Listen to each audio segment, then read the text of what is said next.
Hai teman, kembali lagi bersama saya yang akan membacakan novel yang berjudul Terpaksa Menikahi Pak Ustadz, Season 3. Bagaimana teman, masih semangat mendengarkan kelanjutan cerita ini? Tapi sebelum mulai, Mimin ingatkan, jangan lupa untuk berikan komentar teman ya, masukan, serta subscribe bagi teman-teman yang belum subscribe. Mimin ucapkan terima kasih kepada teman-teman yang sudah subscribe. Mimin doakan semoga sehat selalu. Amin. Baiklah, langsung saja kita mulai. Season 3, Bab 5. Tadi kan dia maunya gurita buat dimasak. Kok malah nangis lihat guritanya mati? Batin Alika. Beli lagi biar bisa masuk akuarium. Pintanya masih dengan sisa tangisan. Iya, nanti beli sama Abi ya. Tungguin aja dulu Abi selesai mandi. Sekarang Dedek mau makan dulu semangka. Alika menyodorkan piring berisi semangka yang sudah dipotong-potong itu. Nggak mau. Sakil duduk di lantai lalu berguling-guling. Masih untung di lantai tidak di tanah. Jika sedang benar-benar marah, ia masih tetap akan menyakiti diri sendiri. Tapi jika hanya kesal, ia akan bertingkah seperti sekarang ini. Memang tidak sesering saat masih kecil, tapi tetap saja ada kalanya Sakil kembali mengalami tantrum. Gurita, gurita, gurita, teriaknya sambil menangis dengan kencang. Alika duduk di kursi membiarkan Sakil menangis sepuasnya. Jika belum selesai menangis, pasti jadinya akan semakin tantrum. Bahkan saat Syafiq selesai mandi, Syafiq masih belum selesai nangisnya. Akil kenapa? Tanya Syafiq. Katanya mau gurita yang hidup buat dimasukkan ke akuarium. Jelas Alika. Kalau beli yang sebesar itu terus masih hidup, takutnya nanti bahaya. Apalagi pasti Akil pegang-pegang. Kalau gurita kecil sih nggak masalah, balas Syafiq. Dahi Alika terus berkerut. Terus gimana? Bawa aja dulu ke pasar. Biasa di sana masih ada gurita hidup. Hanya selang beberapa menit, Sakil berhenti menangis. Masih dengan posisinya yang duduk di lantai. Ia mengambil piring dari atas meja, lalu memakan semangka yang tadi ditolaknya. Ayo Bi, beli gurita, ajaknya setelah selesai menghabiskan semangka. Udah selesai nangisnya, tanya Syafiq. Sakil menganggukkan kepalanya. Udah. Umi di rumah aja ya. Umi ikut. Akil menarik tangan sang ibu untuk diajak. Tapi sebelum itu ia memberitahu Hana jika akan pergi sebentar. Sebentar lagi Safa juga pasti akan pulang kuliah. Dengerin dulu Abi. Nanti kalau di pasar nggak ada gurita yang masih hidup, Dedek nggak boleh nangis ya, pesan Syafiq. Sakil mengangguk. Janji. Anak pinter. Kalau nanti guritanya nggak ada, bisa diganti ikan. Nggak apa-apa ya. Ya. Setidaknya sudah ada perjanjian sebelumnya. Jika tidak seperti ini, Syafiq dan Alika bisa menebak bagaimana marahnya anak mereka nanti. Assalamualaikum. Masuk ke dalam rumahnya, Safa mengucapkan salam. Tapi tidak ada yang menjawab. Kok rumah lo sepi banget sih? Tanya Yesi. Pada keluar kali, ujar Dewi. Safa mengedikkan bahunya. Entah, mungkin aja. Mobil bokap gue juga kagak ada. Biasa jam segini udah pulang. Sambil menunggu Safa yang berganti baju ke kamarnya, Yesi dan Dewi menunggu di ruang tamu. Di sana mereka sudah tersedia kue-kue dan minuman. Karena memang sering juga Syafiq kedatangan klien langsung ke rumah. Rencananya memang tadi mereka akan ke rumah Safa malam. Tapi karena malas, kalau harus pulang ke rumah lalu nanti keluar lagi, mendingan sekalian saja. Desain rumahnya keren ya, beda dari yang lain.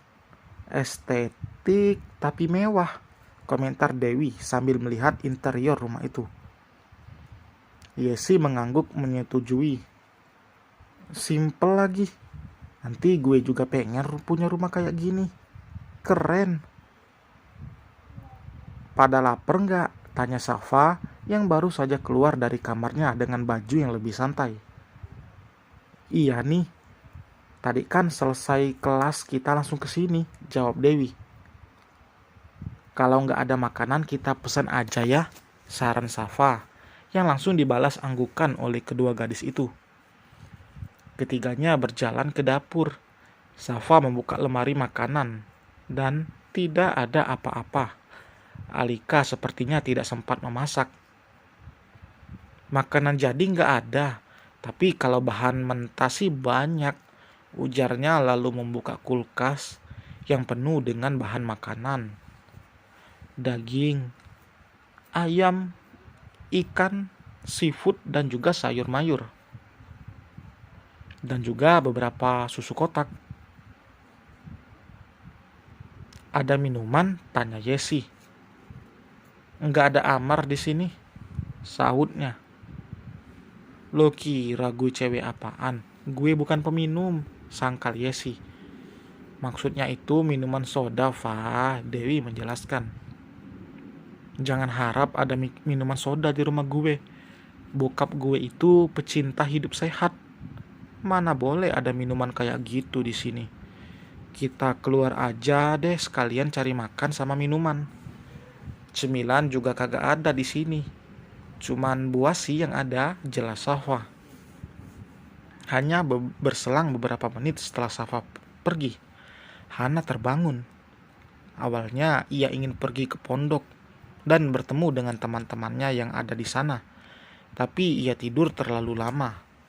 Gadis itu memutuskan untuk memasak karena melihat tidak ada makanan apapun di lemari penyimpanan. Ia memang anak yang mandiri dan pengertian. Tidak diminta saja sudah langsung memasak. Hana melihat gurita, tapi ia sama sekali tidak menyentuhnya karena merasa geli. Karena gurita itu bukan gurita kecil yang biasa dimakannya di restoran Korea yang biasa didatanginya. Masak apa ya? Gumamnya. Karena merasa tidak ada ide untuk memasak, ia lalu membuka ponselnya dan mencari resep makanan yang lezat.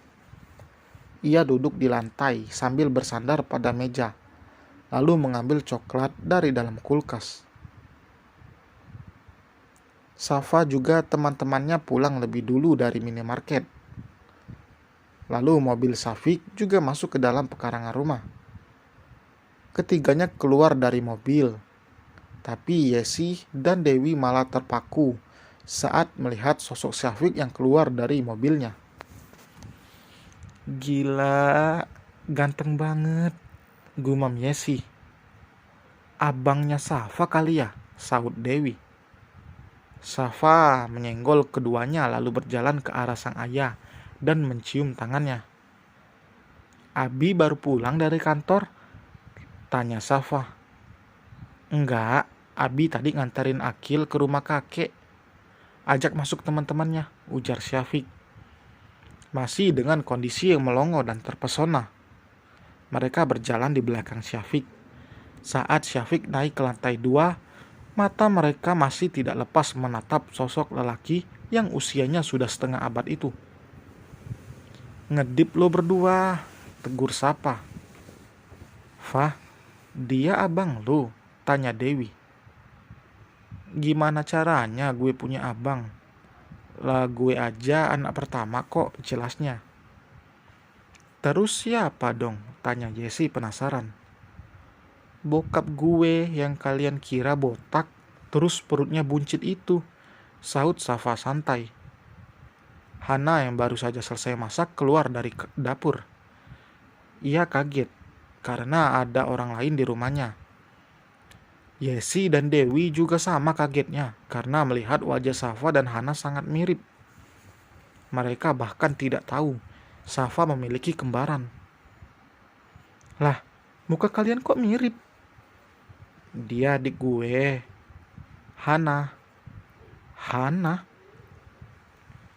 Hana berjabat tangan dengan kedua teman kakaknya itu sebelum undur diri untuk kembali ke kamar karena ingin mandi. Selesai masak, ia merasa gerah lagi. Kembali ke topik, emang bener yang tadi bokap lo? Dewi kembali bertanya. Ya kali gue bohong, gak ada untungnya juga. Kalau kalian gak percaya juga gak masalah, ujar Safa. Tapi kok kelihatannya muda banget, kayak seumuran abang gue, ucap Yesi. Tapi kalau lo gak ada mirip-miripnya sama bokap lo ya, celetuk Dewi. Ya karena gue miripnya sama nyokap gue, jelas Safa. Ia baru saja akan mengajak mereka untuk ke kamarnya. Syafiq turun sambil membawa tas berisi baju. Abi mau kemana? Ke rumah kakek. Akil main di kolam, makanya Abi bawa bajunya, jawab Syafiq lalu pergi. Lo punya om yang tampangnya sama kayak bokap lo nggak? Safa sengaja makan di kamar agar kedua temannya tidak selalu menatap sang ayah. Tentu saja ia risih jika mereka terlalu mengagumi Syafiq. Kenapa jadi bahas soal ini sih? Kita kan kesini mau nonton. Yuk. Safa berjalan lebih dulu masuk ke dalam kamarnya, diikuti oleh Yesi dan Dewi. Kamar lo keren banget, Fah. Mata Dewi berbinar karena melihat kamar Safa berbeda. Tentu tidak seperti kamar pada umumnya. Sudah didesain sedemikian rupa sesuai keinginannya. Siapa sih yang desain? Gue juga mau dibikinin kamar kayak gini. Kalau gue punya kamar kayak gini, dijamin seharian betah di rumah. Yesi menambahkan. Tujuan Syafiq memang membuat anak-anak lebih betah di rumah. Itu kenapa ia membuatkan kamar seperti ini untuk Safa. Seharian di kamar juga tidak akan membuat bosan. Bukan ia melarang anak-anaknya untuk tidak boleh keluar sama sekali. Boleh keluar, hanya untuk kuliah atau kepentingan lainnya. Boleh juga bertemu dengan teman-teman, tapi dengan syarat jangan terlalu sering. Karena memang fitrahnya perempuan itu harus betah di rumah, bukan suka nongkrong dan jalan-jalan kesana kemari. Ini desain bokap gue. Kenapa? Lo mau juga bokap gue yang bikini? Cibir Safa lalu duduk di sofa dan menyalakan televisi. Hanya di kamar yang ada televisinya. Kamar Safa saja. Bukan Syafiq tidak mampu beli, tapi karena Hana tidak ingin di kamarnya ada televisi. Dan di kamar Syafiq dan Alika dari dulu memang tidak dipasang televisi, apalagi di kamar Sekil. Bisa-bisa anak itu tidak tidur jika di dalam kamarnya ada televisi. Mau dong, Yesi dan Dewi menjawab dengan serempak. Pergi aja kalian ke kantor bokap gue. Di rumah nggak bisa diskusi soal bisnis, ujarnya. Di mana alamatnya? Tanya Yesi.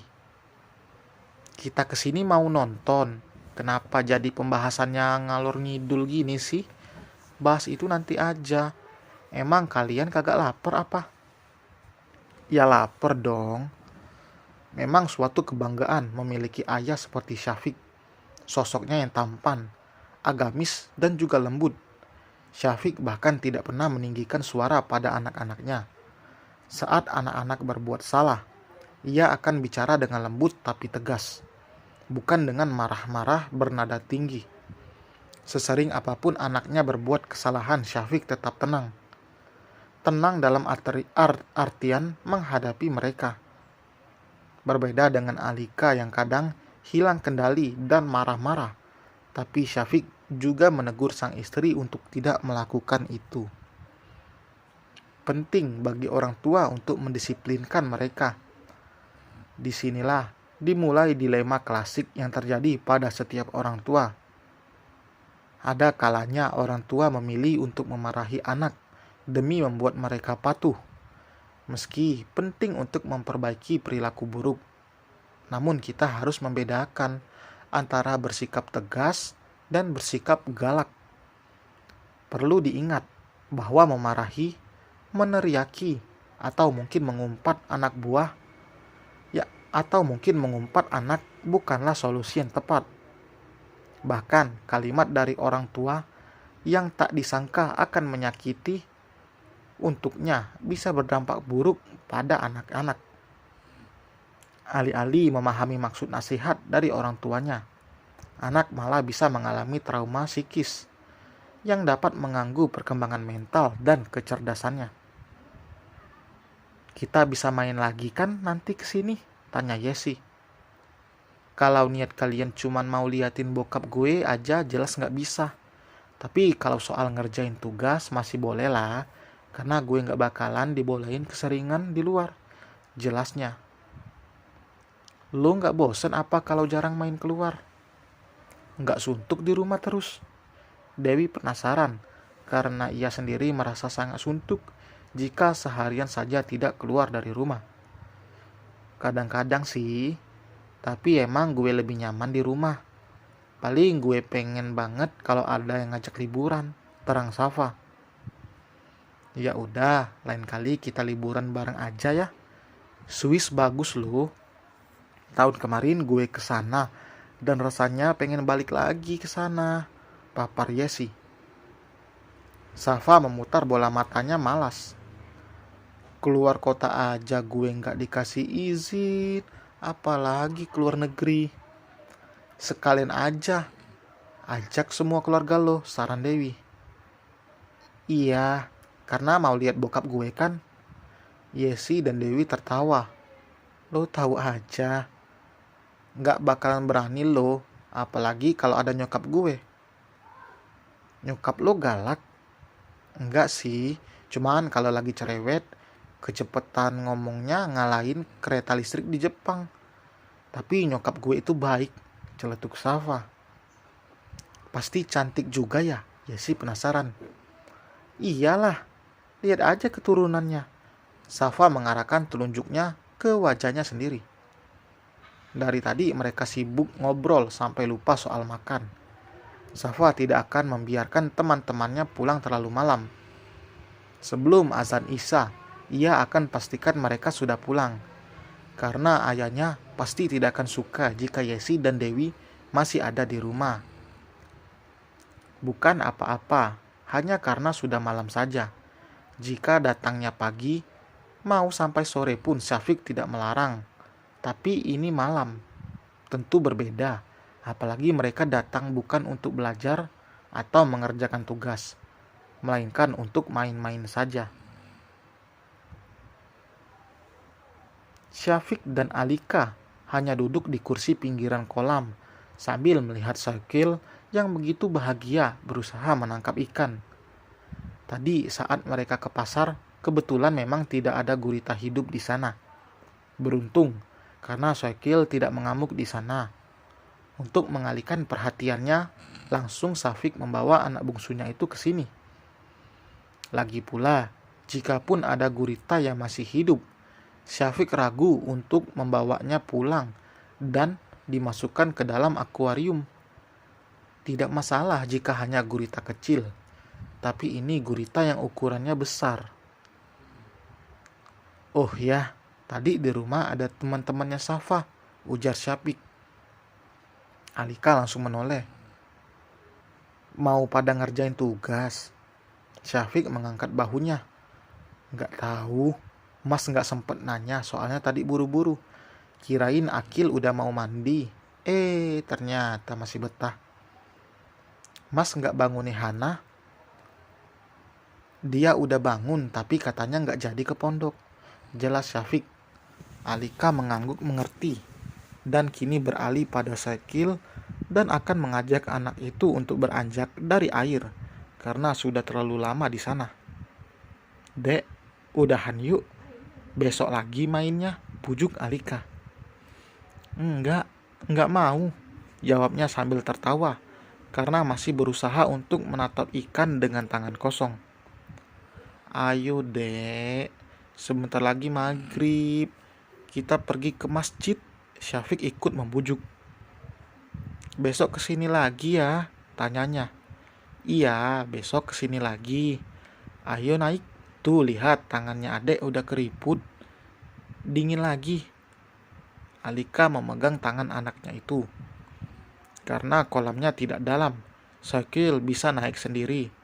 Rumah Bu Nining tidak jauh dari kolam. Sebelum pulang, Syakil mandi dulu di rumah sang nenek karena takut masuk angin jika dibiarkan bajunya basah terlalu lama. Berjalan kaki saja tidak sampai 5 menit ke rumah Bu Nining. Aduh, cucu nenek, udah selesai mainnya? Tanya Bu Nining yang membukakan pintu. Udah, besok main lagi, jawab Syakil. Sekarang mandi dulu ya. Nanti pulang terus makan, habis itu pergi ke masjid sama Abi, ujar Alika sambil menuntun anaknya ke kamar mandi. Syakil sudah bisa mandi sendiri, jadi tidak perlu dimandikan lagi. Fik, tadi Abah dapat pengaduan dari salah satu santri perempuan, ucap Bu Nining. Mereka bicara di ruang keluarga. Kebetulan Alika sedang membersihkan lantai yang basah karena Syakil. Pengaduan apa, Mi? Kenapa nggak langsung ke aku aja ya? Tanya Syafiq penasaran. Bu Nining menarik napas dalam. Dia bilang kalau dia dihamili. Apa? Hamil? Memang siapa, Mi? Apa yang menghamili? Siapa yang menghamili salah satu santri di sana juga? Atau pengurusnya? Kamu? Dahi Syafiq berkerut. Aku? Iya, dia bilang kamu yang menghamilinya. Jelas Bu Nining. Dan selesai teman. Syafiq. Semoga nggak benar ya. Sampai berjumpa di bab berikutnya. Jangan lupa like, comment, dan subscribe. Bye.